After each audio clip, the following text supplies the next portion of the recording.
Bismillah. Assalamualaikum warahmatullahi wabarakatuh. Anak-anak Ustaz semuanya, alhamdulillah. uh, Anak-anak Ustaz semuanya sudah selesai ya mengikuti ujian PTS ya, penilaian tengah semester ya, gasal itu artinya ganjil. Dan Ustaz berharap ya antum semuanya ya melaksanakan atau mengikuti ujian atau mengisi ujian ya dengan bersikap jujur ya, tanpa melihat buku ataupun bertanya kepada orang lain. Dan alhamdulillah sebagian nilai antum sudah masuk sama Ustaz ya, masih ada beberapa ya, alhamdulillah nilainya ada yang bagus, bervariasi, ada yang bagus, ada yang sedang, mungkin ada yang rendah juga. Namun Ustaz berpesan sama antum semuanya ya, untuk keberhasilan ya masa depan antum semuanya itu tidak tergantung dengan nilai yang sekarang ya. Nilai itu bisa berubah ya. Kalau antum pandai ya memanfaatkan keahlian yang antum miliki, insya Allah antum nanti akan sukses ya. Intinya ya berjadilah menjadi orang yang jujur ya. Buat apa nilai kita bagus sementara kita dapat dengan cara yang curang? Tidak mengapa nilai kita pas-pasan ya, namun itu memang hasil ya dari pikiran kita, hasil dari pengetahuan kita ya. Ustaz ingatin juga jangan lupa anak-anak Ustaz semuanya, hari ini kita sudah mulai aktif belajar kembali ya, sudah mulai aktif belajar kembali. Jangan lupa untuk selalu ya mengisi absensi di classroom ya, dan juga selalu mengerjakan tugas-tugas yang diberikan oleh Ustaz dan Ustazahnya. Dan jangan lupa untuk senantiasa ya berdoa kepada Allah Ta'ala, doa ya, doa waktu-waktu mustajab. Semoga Allah hilangkan ya, semoga Allah angkat wabah ini sehingga kita bisa beraktivitas seperti normal kembali ya. Tidak ada lagi rasa takut, hilangnya rasa was-was. Nah, dan juga Ustaz sampaikan sama antum juga sebelum mendengarkan materi ini, bukan hanya materi dari Ustaz saja, dari materi-materi yang lain, Ustaz sarankan kepada antum semuanya untuk terlebih dahulu membaca buku, sehingga setelah antum membaca dan mendengarkan video dari Ustaznya, insya Allah akan jauh lebih memahami. Ustaz lanjutkan. Hari ini kita lanjutkan pembelajaran kita, yaitunya ya tema 3 ya, tema 3 subtema 3 ya, pentingnya menjaga asupan makanan sehat ya. Pentingnya menjaga asupan ini maksudnya adalah ya makanan yang kita konsumsi, karena makanan yang kita konsumsi itu sangat berpengaruh terhadap kondisi tubuh kita.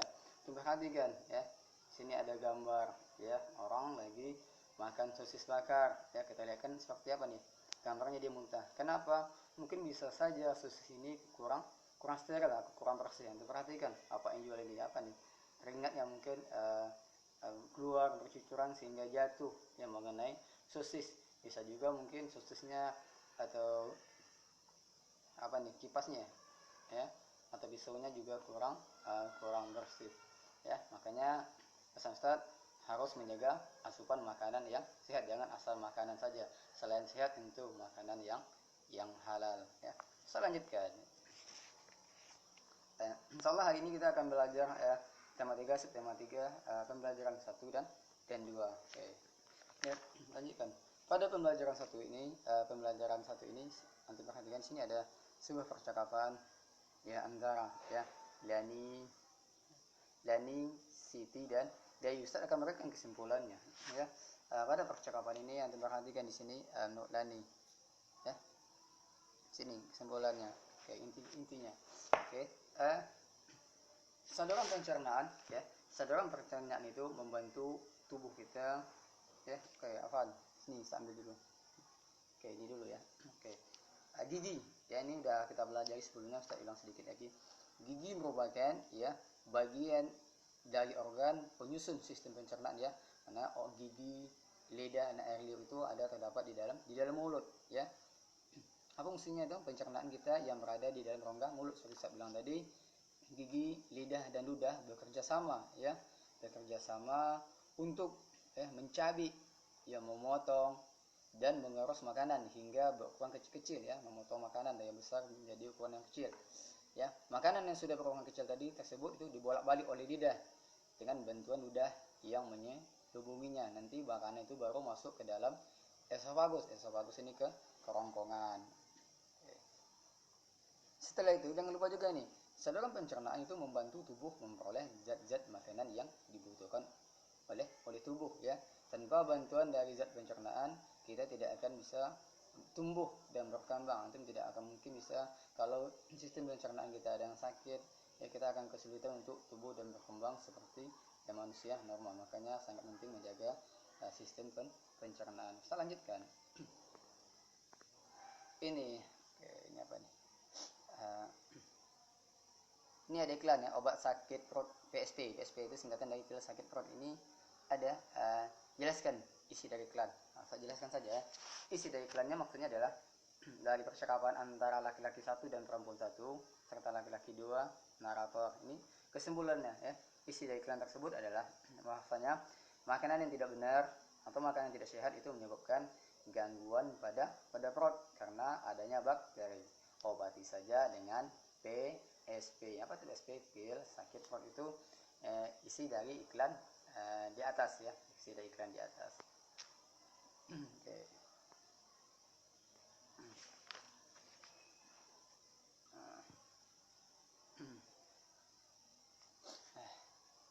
Ini ada juga ini. Oke. Ini kita perhatikan. Salah satu ciri makhluk hidup adalah memerlukan makanan ya. Semua makhluk hidup itu memerlukan makanan, bukan hanya manusia saja. Kalau antum tidak percaya silakan. Ya, kalau kita tidak makan atau terlambat makan, tentu tubuh kita akan merasa lemas. Bukan manusia saja, hewan pun juga begitu. Tumbuh-tumbuhan juga begitu. Cuma berbeda. Kalau manusia makan berupa nasi, kebutuhan pokok, bisa kue juga yang ya buah-buahan. Kalau hewan mungkin berupa rumput. Kalau tumbuh-tumbuhan nanti bisa berupa makanannya bisa berupa nanti apa namanya pupuk ya, baik pupuk kompos ya ataupun pupuk yang berasal dari pabrik. Oke, saya lanjutkan. Ini kita lewatkan saja. Ini merupakan menggambar ya, membuat ya, ini menyusun sistem pencernaan. Kita lewatkan saja. Oke, sudah selesai pembelajaran 2.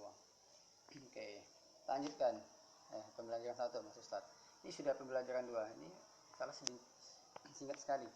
Ya, buah dan manfaatnya. Tentu antum sangat tahu ya manfaat buah, dan hampir semuanya orang juga menyukai ya, menyukai buah-buahan, baik itu buah lokal ataupun buah buah dari negara atau buah impor ya, buah lokal ataupun buah impor. Kalau saya lebih suka, mungkin setiap orang itu berbeda-beda, tapi pada umumnya suka buah-buahan. Kalau saya lebih suka pinjeruk ya, buah naga, alpukat. Kalau antum mungkin berbeda-beda, tapi pada umumnya kita menyukai buah-buahan. Kenapa kita menyukai buah-buahan? Apa sih yang terdapat dan apa manfaat dari buah-buahan? Yang pertama, nanti perhatikan ini ya. Pertama, manfaat buah-buahan. Buah-buahan itu merupakan sumber vitamin ya. Buah-buahan apa saja yang kita makan itu merupakan sumber vitamin ya. Sumber vitamin itu ada di buah. Mungkin bisa vitamin A, B1, B2 ya, vitamin C. Ya, kalau jeruk itu paling banyak vitamin C. Yang kedua, sumber mana aja? Sumber air dan gizi ya. Jelas, hampir semua makanan itu ya, makanan buah itu memiliki air ya. Contoh coba tuh ya, baik buah naga, apalagi buah jeruk, apalagi pokat, itu juga memiliki air, cuma kandungan airnya berbeda-beda, ada yang banyak, ada yang sedikit ya. Sumber air dan gizi, maksudnya buah merupakan salah satu sumber air untuk tubuh dan kebutuhan gizi yang dapat meningkatkan metabolisme tubuh. Metabolisme itu meningkatkan daya tahan tubuh. Apalagi pada saat sekarang nih ya, kalau sekarang lagi mengkonsumsi buah. Lanjutkan mana tuh? Yang ketiga ya, sumber antioksidan. Apa itu antioksidan? Antioksidan ini maksudnya ibaratnya ini masker atau topeng atau mantel yang dapat melindungi tubuh kita. Kalau saya ibaratkan ini antioksidan ini ya, yang mana pada buah-buahan itu salah satunya sumber antioksidan. Kalau saya ambil contoh yang sederhana, antioksidan ini ibarat mantel. Ketika kita hari hujan, kita pakai mantel untuk melindungi tubuh kita agar tidak basah. Begitu juga antioksidan ini ibaratnya untuk melindungi tubuh kita ya, melindungi tubuh kita dari berbagai macam penyakit.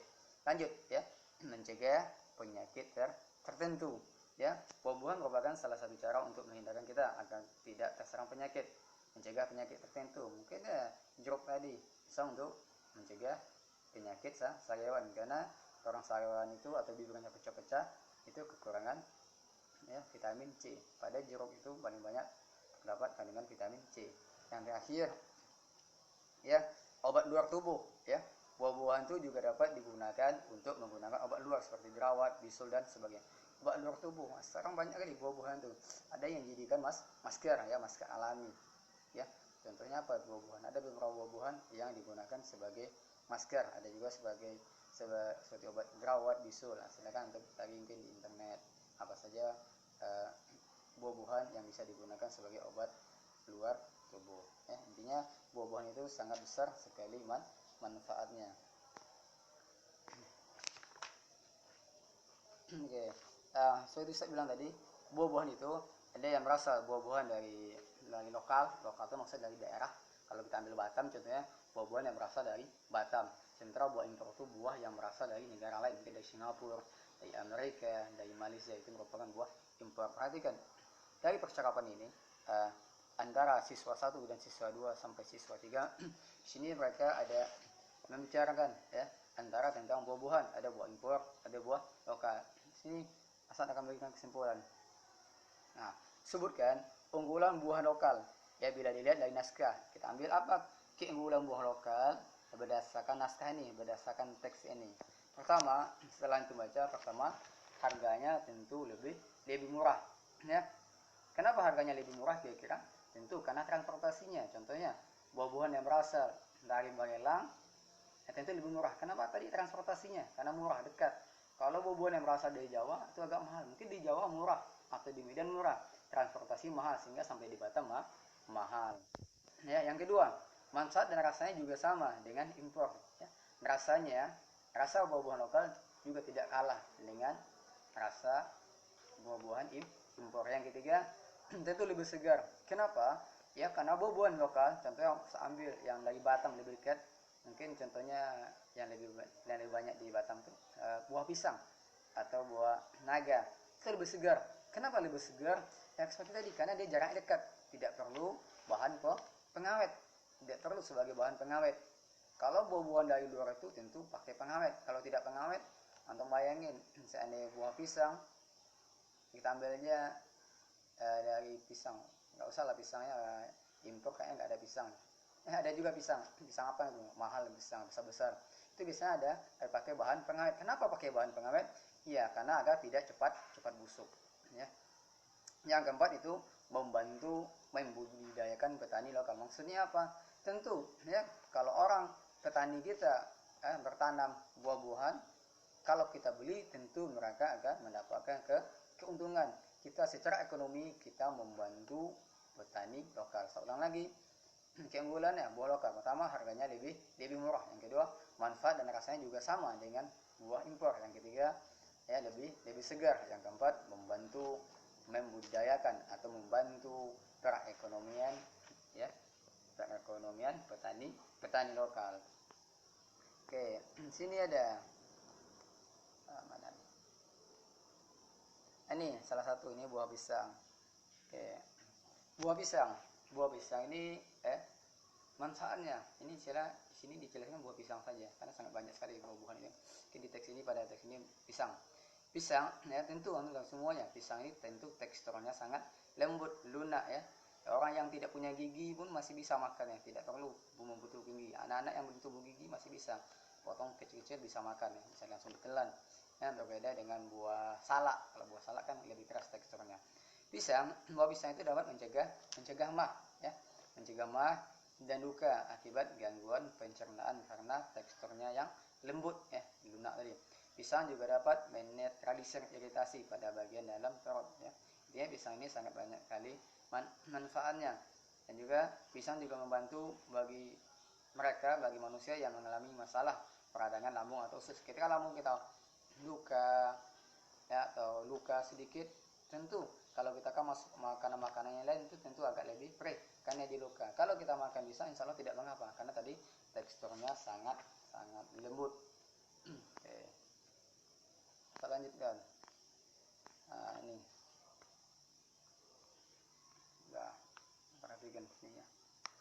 Ini tentang Jawa Tengah ya. Jawa Tengah itu merupakan daerah penghasil kain batik terbesar di Nusantara. Nusantara itu masuk Indonesia. Saya ulang kembali, Jawa Tengah merupakan daerah penghasil kain batik yang terbesar di Nusantara atau Indonesia ya. Batik Jawa Tengah itu memiliki corak yang khas ya. Setiap batik daerah itu berbeda-beda. Daerah penghasil batik di Jawa Tengah yang paling menonjol adalah itu Pekalongan, ada Solo, ada nama batik Pekalongan ya. Sini pada paragraf kedua, nih batik Pekalongan itu memiliki ciri pesisir dengan corak yang khas. Coraknya banyak yang mendapat pengaruh dari Cina yang dinamis seimbang dan kaya akan warna. Bukan hanya di Jawa saja, kita pun yang di Batam juga memiliki batik ya. Setiap batik daerah itu memiliki ciri khas yang berbeda-beda. Tadi Ustaz tarik ya. Ini Ustaz tambahan sama antum. Ya, corak batik Batam ya. Tadi corak batik di Jawa Tengah itu ada namanya, perhatikan. Kalau di Jawa ada corak batik namanya ini kuning, merah ya. Ada namanya kuning, hijau, hitam dengan motif alam seperti bunga, daun dan burung. Kita di Batam juga tidak kalah. Di Batam juga ada beberapa corak batik. Namun pada kesempatan ini saya berikan antum 3 saja.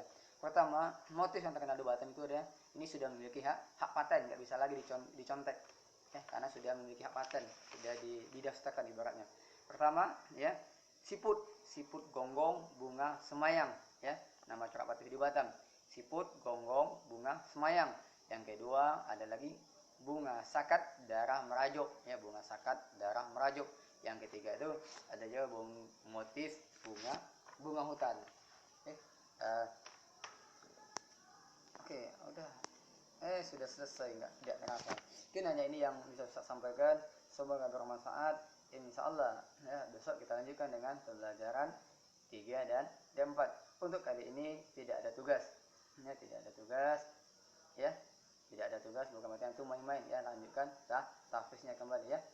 Saya tutup dengan doa kafaratul majelis. Subhanakallahumma wa bihamdika asyhadu an la ilaha illa anta astaghfiruka wa atubu ilaik. Assalamualaikum warahmatullahi wabarakatuh.